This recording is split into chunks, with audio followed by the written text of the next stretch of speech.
The next part for chapter 3 we have are labels, and we're going to spend the majority of this discussion looking at just food labels in general.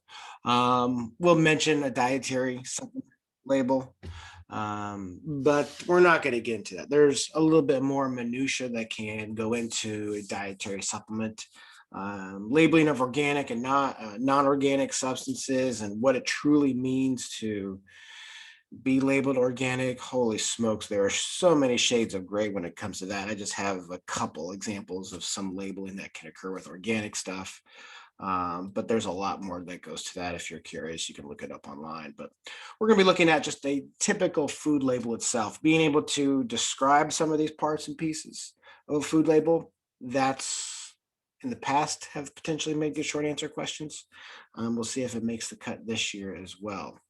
I'm not going to ask a short answer question about a dietary supplement label. Okay, it'll just be for the basic food label.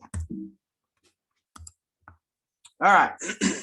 So when we look at food labels, they're regulated by the FDA, and they should all be kind of universal. There is a little bit of difference that can exist with food labels that are on the front, and those are primarily just seen with grain products, products that are in a box. If it's the only ones I've seen it on are anything that has grain associated with it. So you will see a front food label on a few things, but we're just looking at that big old food label on the back or the side of the box is what we're looking at. When we look at a food label, it has these 5 major parts to it. Product's name, duh. Manufacturer's name and address, that's really small print, but where this manufacturer is and its address. So I guess you could write them a letter. I don't know, serve them with papers, whatever the case may be. You'll find that on it.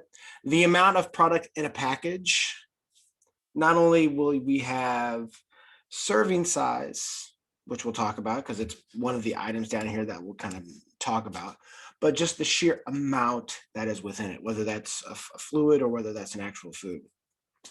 List of ingredients. The first ingredient that's listed is the one that's in highest amount within it, and then it goes all the way down till, the smallest amount possible.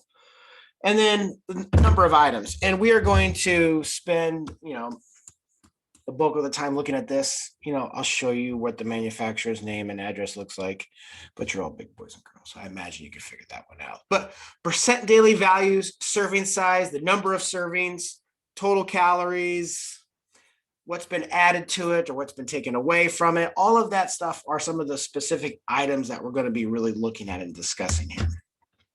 So here we go with some food labels. Again, ingredients. Stuff that's in highest amount per weight listed first. Those that are in the smallest amount by weight are listed last. So it goes from greatest to least. And then here you can kind of see, here is the name. There's their address, Rhode Island. Product of the United States. If you didn't know, Rhode Island is in the United States. There you go. So, there's its address. Some stuff that you never really knew, but now you have some worthless information.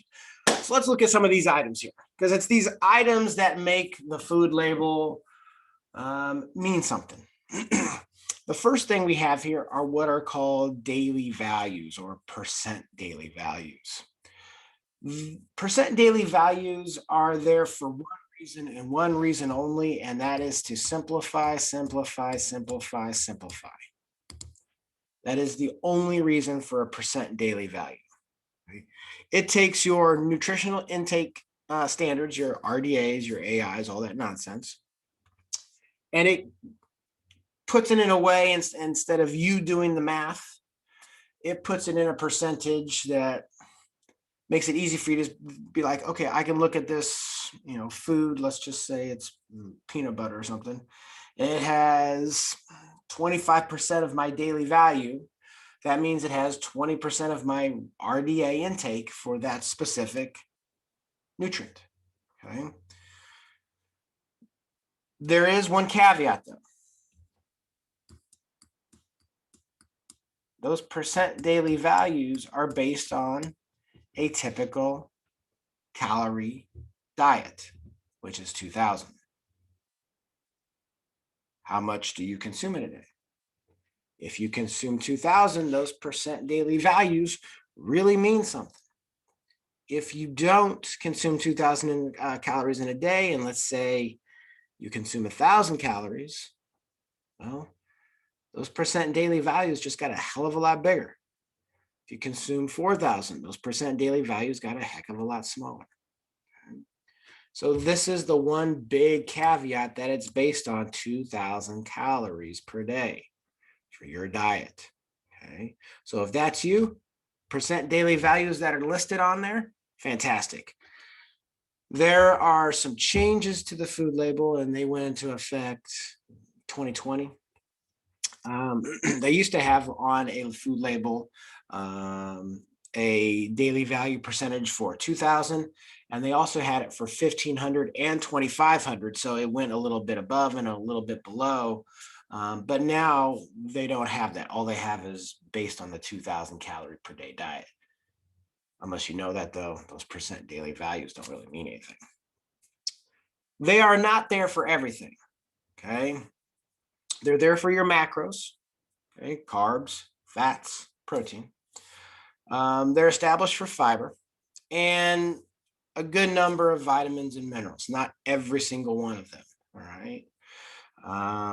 Why is that? Because for some vitamins and minerals, they're not a huge nutrient of concern. Okay. We have a number of nutrients of concern like iron, vitamin D, calcium, stuff like that, potassium, sodium, nutrients of concern, whether because we don't get enough of them and they're good for us, or we get too much of them and they're bad for us. So they are for some, but not for all vitamins and minerals. Okay. You want to aim high for percent daily values in vitamins. Okay.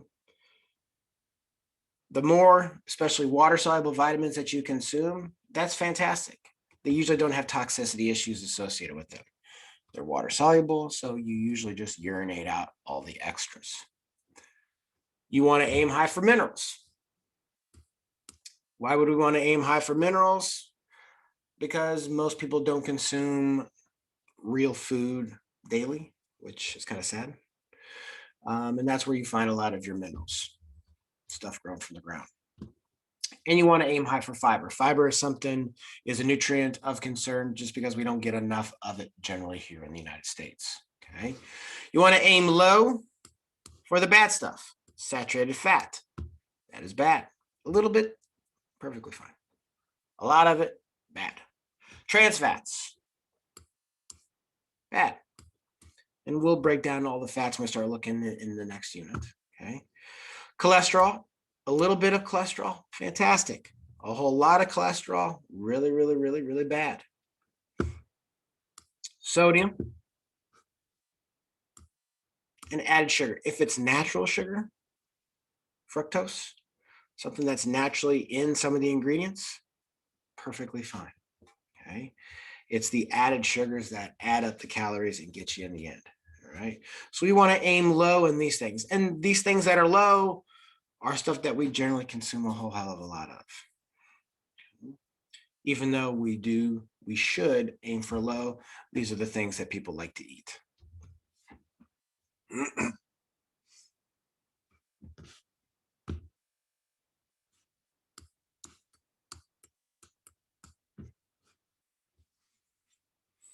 Those are some of the nutrients that are listed on the food label. Again, they're nutrients of concern. We don't get enough of them. Okay? That's why they're listed on the label. And that's changed over the last 10 years. In 2020, when we had a change in the food label, some vitamins that were listed on there prior to 2020 are no longer on there. That doesn't mean they're not a nutrient of concern. It's just that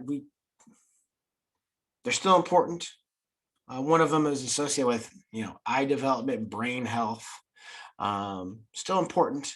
It's just that we generally get enough of it, or it's been added to or fortified to, milks and whatnot. So we don't have a difficult time finding it.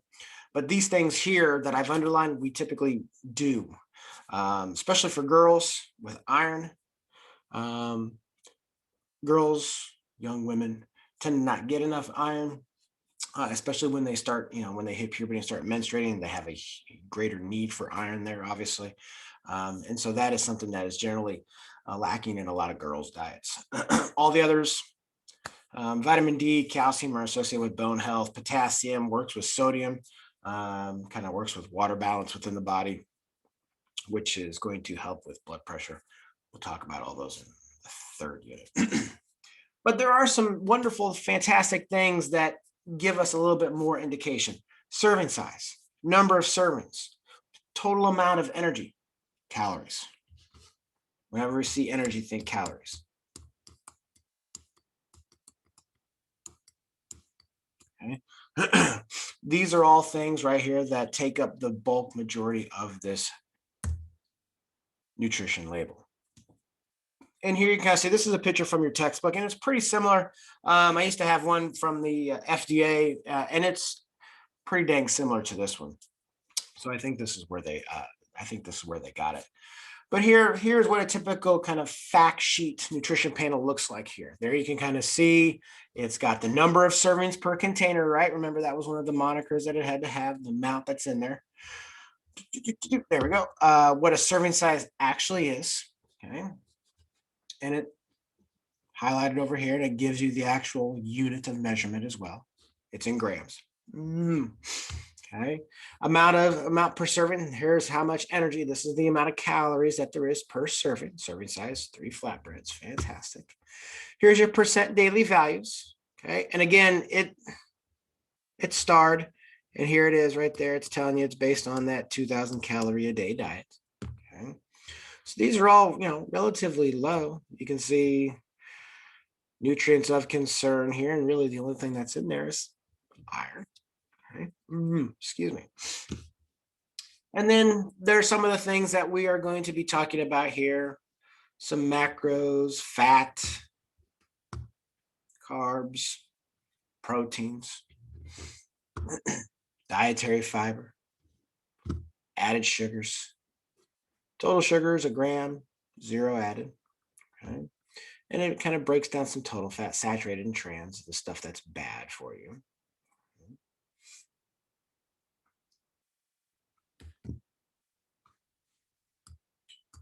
One of the major things is the serving size, and the serving size was always something that was comical, especially in kind of the self-contained packages. The serving size to make it look nicer, for like a muffin or something. It would be like the serving size is half of a muffin. Who opens up a self-contained muffin and only eats half? Really nobody, okay? And so now on self-contained packages like that, the serving size will actually be the whole thing within that thing as you rip open that package. Okay? So the serving size has been tweaked quite a bit, to the point where it reflects normal eating patterns for here in the United States. Number of servings is something that you should also be aware of. There are 2 different columns potentially with these, depending upon the package. In some cases, they will have the serving size as the entire package. So if you have one of those little snack chip bags or whatnot, it'll say the entire package will be the serving size. Some companies do it 2 different ways. They will actually give a serving size. Like for chips, it's easy, 7 chips. Okay. For some of those self-contained snack packs, 7 chips is the actual serving size. So they'll give both a serving size, 7 chips, and then they'll give the whole package as well. So there will be 2 columns listed on some of these to give you the information that you need to do when figuring out, am I going to eat a serving size or am I going to eat the whole dang bag? Usually you're going to eat the whole bag. Okay? Unless you have a big bag that you open up and take out 15 chips. Okay? And for some, the serving size is like 30 chips. Party time. It's awesome. Total calories is in a much larger font, and it's always in bold. That was not the case prior to 2020. It was actually really, really small in a lot of cases. And depending upon the serving size, they would display one a little bit bigger. That was going to be the smaller one generally. Because the vast majority of Americans are overweight, obese, makes it really easier for people to see, because that's really the major thing that people look at when they do choose between a couple different products. It's the calories. So that is always going to be the biggest thing that people pay attention to, is that calories from fat has been removed. There's been a lot of interesting research associated with the calories from fat. Total fat, saturated fat, trans fat, cholesterol fat. I mean, all of that's there, but we've discovered from our low fat craze of the 80s and early 90s that when we took fat out of our diets, it did a handful of things. It caused a lot of hormonal issues with people, especially women. And if you have a hormone balance, a hormone imbalance, especially with women, that will affect estrogens. And when you affect estrogens, you affect bone mineralization, bone health. You have a tendency to be much more osteoporotic later on in life, as opposed to getting some good fats. So research has been showing us that paying attention to the type of fat is more important than the amount of fat. So they'll have saturated fat and trans fat, shown on there for you. If I go back here, saturated and trans fat, because these are the bad fats. Okay, if it's unsaturated, it'll be incorporated in this total fat, and unsaturated fat is a good fat. All right, that's going to help us to make certain things that the body drastically needs, hormones being one of them, especially for women. Carbohydrates has been expanded. Carbohydrate, the total amount of carbs within it has been added to include not only added sugar, because it's that added sugar, like I said a little bit earlier, that is going to be the thing that really adds up in one's diet when you start paying attention to that. And dietary fiber. Okay? So you can have a large carbohydrate number, but if there's a lot of fiber, that gets folded into this total carbohydrate. Okay? So if there's a lot of fiber, that's okay. I don't count dietary fiber as something that's really bad and evil when it comes to being a carb. Fiber is something that your body needs quite a bit of. It helps to feed the bacteria in that large intestine. And research has shown if I eat a lot of fiber, I have a certain bacteria species that lives in my large intestine, and that's better for my overall health, as opposed to not consuming much fiber at all, having bad bacteria within my large intestine. And that usually means bad species. So I have a lot more inflammation, have a lot more health issues when you look at the data overall for people who have low or high fiber in their diet. So dietary fiber and added sugar are going to be within that total carbohydrate. So, and that's a good thing to pay attention to. You want to do less added sugar and you want more dietary fiber in your diet. There are a number of claims that can be on there, and the FDA allows certain types of claims. And I have 3 of them listed on here. 2 of them are on this slide, 1 more on the next slide here. Sometimes I've done it as a short answer question, but I think I'm just going to keep it as a multiple choice or matching type question on the exam. There are 3 types of food claims, food label claims. Health claims, structure, function, and nutrient claims are my 3. So here's 1, here's 2, and here's 3. Okay. These are my 3 claims that the FDA allows to put on a label. Health claims.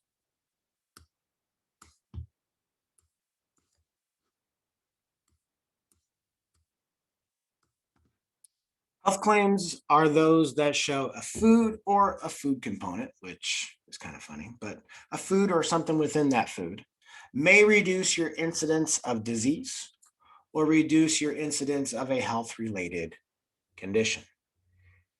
And there's an example right there of one. Okay. Adequate calcium and vitamin D as part of a healthful diet, along with physical activity, may reduce the risk of osteoporosis in later life. And all of that is true. Calcium, vitamin D, yep, they help prevent osteoporosis as part of, which is the funny part, as part of a healthy diet. Well, of course. Okay. Physical activity increases stress on the bones. That increases the body's building up of bone. The more force that it has to take on, the thicker bone gets. So that's why physical activity is so important when it comes to your overall bone health. Lifting weights can be very helpful in helping to prevent osteoporosis later on in life. You reach peak bone density by about 28, 29 for women. For men, it's about a decade later. But for women, you reach that peak bone density, let's just say by 30. Okay. After that, you're just kind of maintaining what you have. So, having adequate calcium, having adequate vitamin D, being active, lifting weights, all that can help to really get that bone nice and thick to where you don't suffer from osteoporosis or osteopenia later on in life. Structure function claims. This looks at the role of a nutrient and its effect on normal body structure. And classic example, calcium builds strong bones. Okay. Activa here, probiotics or prebiotics. These are the natural bacteria that are just kind of within the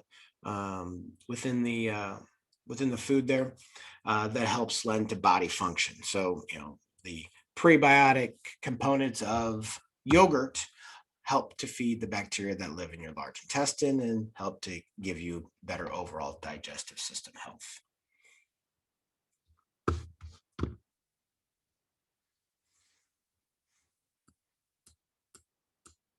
Nutrient content claims.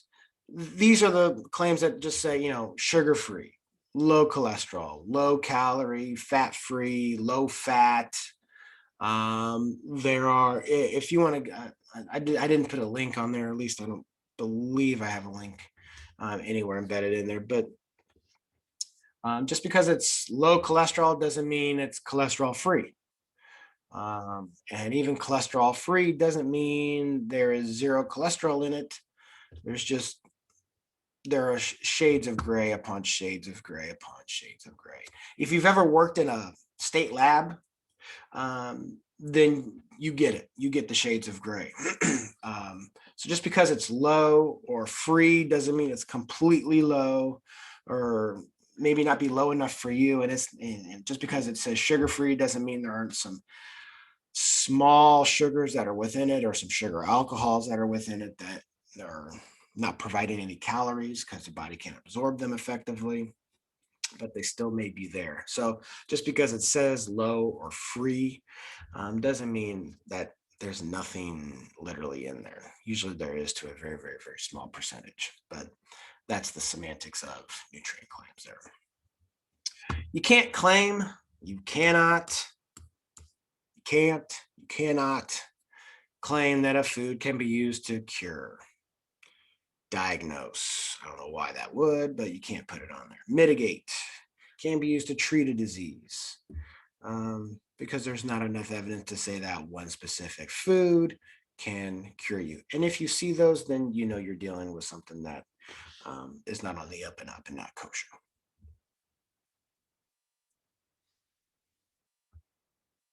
Here's an organic food label. It's pretty similar to a regular food label, but it'll have this on it. It'll have there it is, the USDA organic. And here you can kind of see some of the semantics. If it's organic, contains at least 95% organic ingredients. The rest of it can be allowable ingredients. Made with organic ingredients, 70 to 95% organic. I mean, you can see the semantics here. Okay. There are semantics. That's what I'm trying to get at here when it comes to some of these food labels, especially like these nutrient content claims. Pretty damn similar here. Okay. The only thing that is 100% organic is when it's 100%. Okay. When they put 100% on it, 100% organic, everything in it, all of the components that go into the food, as well as the processing process, the processing process. Yeah. Okay. How it was manufactured, how it was made. Okay. That's the only thing that's 100% organic when it says 100% organic. Okay. But these generally have no antibiotics and have no hormones. Those are usually the big things that are associated with it. Hormones are what's given to animals to get more meat on the hoof so they can get more out of it. Antibiotics, they also push those as well. Again, you're talking about megaforms here a lot of times, bunch of animals in a small confined space, so they give them antibiotics to help prevent disease getting passed pretty quickly in those situations there. And it also puts a little bit more meat on the hoof as well. Use of fertilizers or synthetic fertilizers and synthetic pesticides. If it's natural fertilizers, natural type pesticides, that's fine. It's just the synthetic ones. If anything's genetically modified, and there's a lot of genetically modified foods out there in our food systems. And so if it has been genetically modified, that has to be notified on there.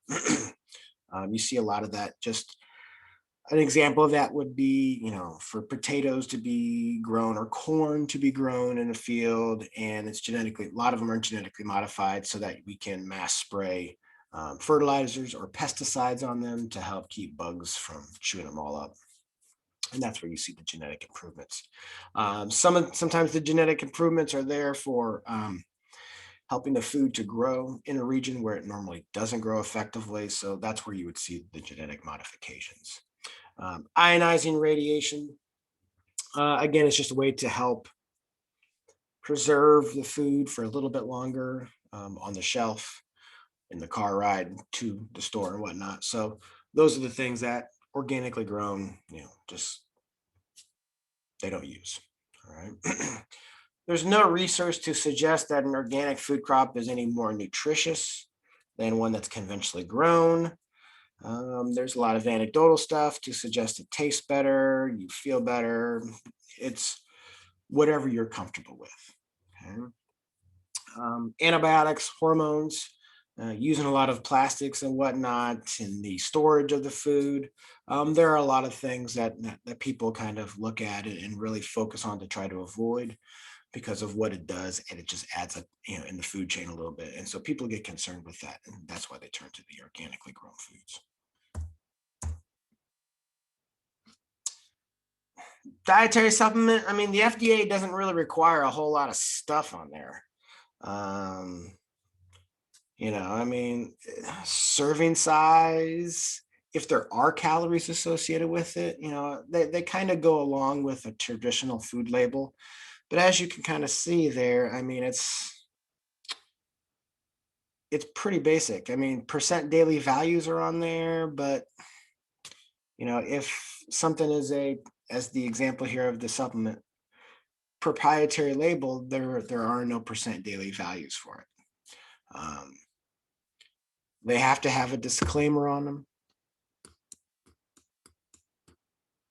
Okay. They have to have a disclaimer on them because the FDA, there's loopholes in there that they don't have to. When you can label it as a supplement, as an herb, then you don't have to have some of the research behind it to allow it to be in the product. So because of that loophole, you have to have that disclaimer on it right there. And generally they're on the front. This one looks like it's obviously on the back. Not as much going on here as you can kind of see on this supplement label. That's why I just ask questions dealing with the food label. If I do ask questions about this, it'd be as a multiple choice. Okay. FDA does not require a whole heck of a lot on here, but it does require a disclaimer and in support of that structure function claim there. One thing I don't really get into a whole hell of a lot is food safety. It is chapter 19. If you are interested in more about it, it's cleaning your hands. When you handle raw food or uncooked food, you should wash your hands. You should wash your hands before you handle uncooked food. Some of the most obvious stuff, right? When you are going to work in an area, you should clean the food surface. You should clean utensils. You should not mix utensils. Don't use the same knife to dice up the chicken on anything else. Some obvious stuff. I mean, at least to me, that's obvious. Maybe not to you, to wash your hands. I don't know. Separate raw from cooked. Cook foods to a safe temperature. And it depends on the type of food, depends on the type of internal temperature. And again, chapter 19 in the book goes into that ad nauseum, if you're more curious about it. Refrigerate stuff. If it's cold, keep it cold. If it's hot, keep it hot. Pretty obvious stuff. Okay. You can refrigerate after opening something. Okay, helps to prevent bacteria from growing. Some of the obvious stuff. Undercooked or raw foods have a higher likelihood of causing issues. Just to be aware of that. Lastly, when it comes to this, I mean, it talks about it as well in chapter 19. It's all about changing your mindset. Okay? It's all about changing your mindset when it comes to this diet thing. Okay? And if you're curious about like where to get healthy eating ideas, you're like, man, there's a lot of information here. I don't know how to eat healthy. I don't know what ingredients to put together to make something to be healthy. There's a couple hyperlinks right there that you can go to. It has a lot of interesting recipes on a lot of different dishes, just some healthy takes on them all. So some pretty cool stuff right there. I've tried a lot of stuff on these two websites. It's pretty good.